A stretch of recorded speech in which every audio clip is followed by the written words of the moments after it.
Immigration in Europe is already a huge issue.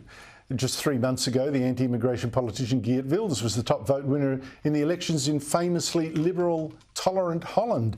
He's still trying to get other parties to join him in a coalition government, but his hand will be strengthened by the violent riot in the capital, The Hague, yesterday when rival groups of immigrants from Eritrea had a disagreement over politics in Eritrea and attacked police and burnt cars and the whole catastrophe. Meanwhile, in London, police had to protect theatre-goers from pro-Palestinian protesters who sent death threats to Jewish actor Tracy Oberman, star of Shakespeare's Merchant of Venice, about a Jew, Shylock, now being played by her. Joining me from London is Esther Krakue, writer, TV presenter, commentator and so much else. Esther, things seem to be getting out of hand. I mean, now police outside London theatres? I mean, seriously.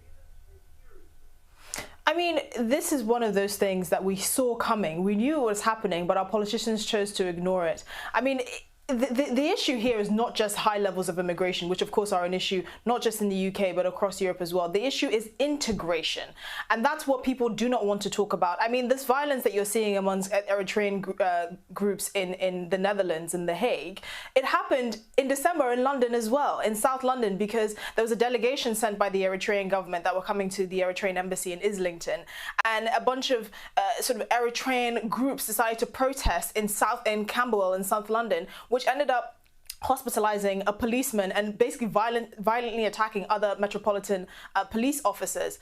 The issue is when we import other people's problems because we're not concerned about these people actually integrating into the societies that they're coming into. That's when you see these sort of communities actually, or intercommunal violence break out. The fact that London and other major cities across the UK have been subject to these pro-Palestinian protests, which actually go far, far beyond the legitimate cause of Palestinian self-identification and self-realization, is really, it's horrific to see. I mean, I never thought in my entire life I will see people shouting anti-Semitic, jihad statements on the streets of the capital, but that's where we are, where, anti-Semitism has increased in every single police force. Incidents of anti-Semitism have increased in every single police force across the UK. We're not talking about the fact that these people, we're bringing in people into our countries that don't share our values, that are happy to act as if they're thugs in their own countries, and yet somehow we're supposed to just be quiet for the sake of multiculturalism and integration. It's having real world consequences, and unfortunately,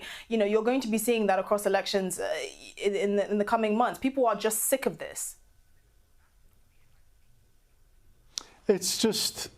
It's so depressing, and you wonder how this is going to be put back in its box. The demographic experiments, for a start, are very hard to undo. I mean, you had a comedian chase, but he was actually Scottish, chase a Jew out of the theatre because he wouldn't stand for Palestine or something like that. The whole thing is just obscene there. It's starting to look scenes like, Jew hunting in Nazi Germany or something, Esther? Or am I exaggerating a little?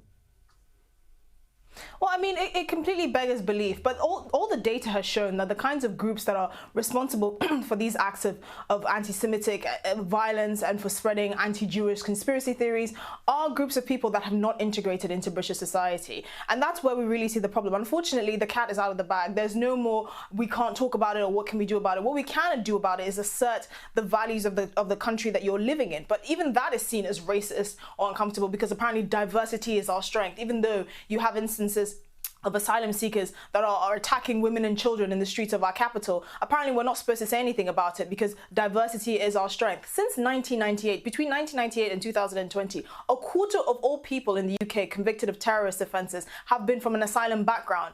Our asylum system is broken. We're not talking about the kinds of people that we're importing. We're not allowed to talk about the values that they're bringing over, or what are the values of the dominant values of the culture that they're integrating into. And this is why we're seeing these kinds of violence. And unfortunately, it's not going to stop.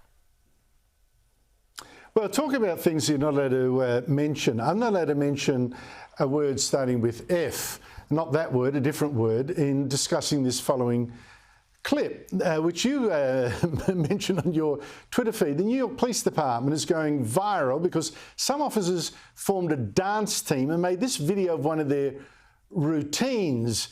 Now, it's looking at that, let me just say this. I would have hoped that the New York's finest would be more fit than this, or am I wrong?